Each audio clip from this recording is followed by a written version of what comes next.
Pertama-tama yaitu kita blok semua data yang udah kita siapkan.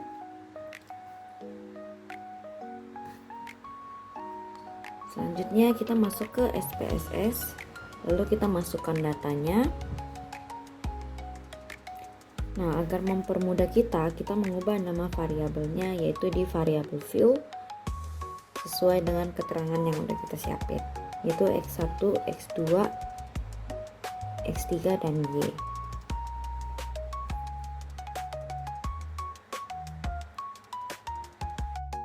Selanjutnya kita masuk ke data view, pencet analyze.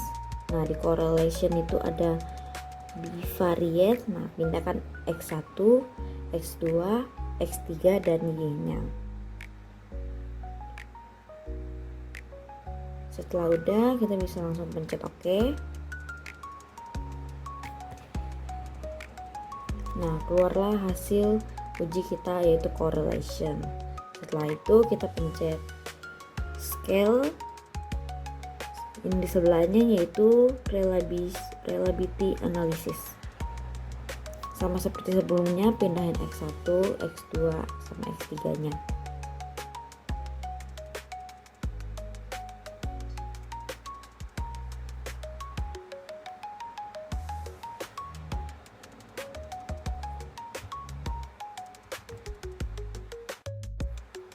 Selanjutnya kita masuk ke uji regresi.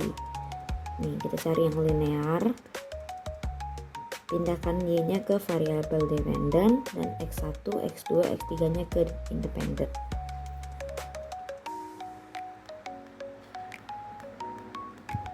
Nah, keluarlah hasil dari uji regresinya.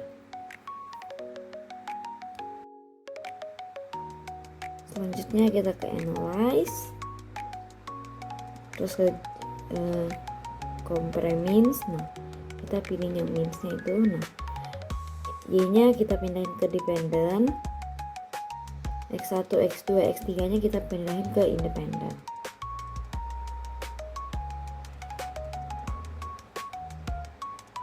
Oke, nah keluarlah hasil dari ujinya.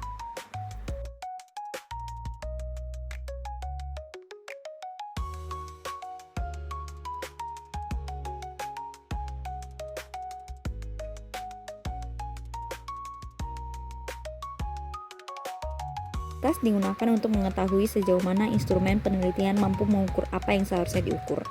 Berdasarkan hasil uji korelasi Pearson, diperoleh nilai signifikansi untuk setiap variabel sebagai berikut. X1 terhadap Y yaitu 0,072, X2 terhadap Y yaitu 0,764, X3 terhadap Y yaitu 0,297. Kriteria pengujian menyatakan bahwa item dinyatakan valid apabila nilai signifikansi lebih dari 0,05. Berdasarkan hasil tersebut dapat disimpulkan bahwa item-item pada variabel X1, X2, dan X3 sebagian besar tidak valid karena nilai signifikansi lebih besar dari 0,05. Artinya, beberapa pernyataan dalam kuesioner tidak mampu mempresentasikan variabel dengan baik dan perlu dilakukan revisi atau penghapusan item.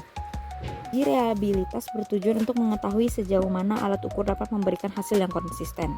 Berdasarkan hasil uji reliabilitas SPSS, diperoleh nilai Cronbach's alpha sebesar minus 0,189 dengan sejumlah item sebanyak 4. Nilai alfa negatif menunjukkan adanya ketidakkonsistenan antara item yang dapat disebabkan oleh adanya reverse coding yang sebelum dikoreksi atau karena item memiliki arah pengukuran yang berbeda. Oleh karena itu, dapat disimpulkan bahwa instrumen penelitian ini belum reliable dan perlu diperbaiki pada butir pertanyaan. Uji normalitas. Uji normalitas dilakukan dengan menggunakan analisis regresi.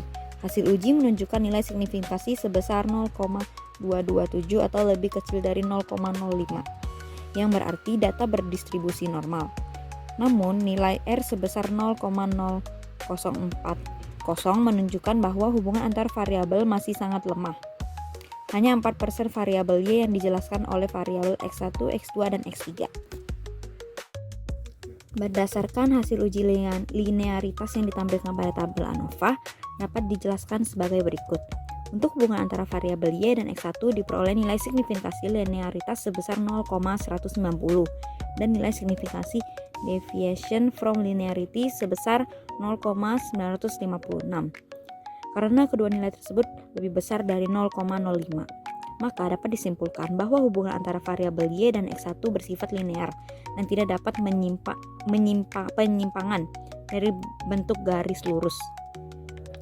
Selanjutnya, untuk hubungan antara variabel Y dan X2, nilai signifikansi linearitas sebesar 0,731 dan nilai signifikansi deviation from linearity sebesar 0,323. Kedua nilai ini juga lebih besar dari 0,05, sehingga menunjukkan bahwa hubungan antara Y dan X2 bersifat linear, serta tidak ada penyimpangan dari linearitas.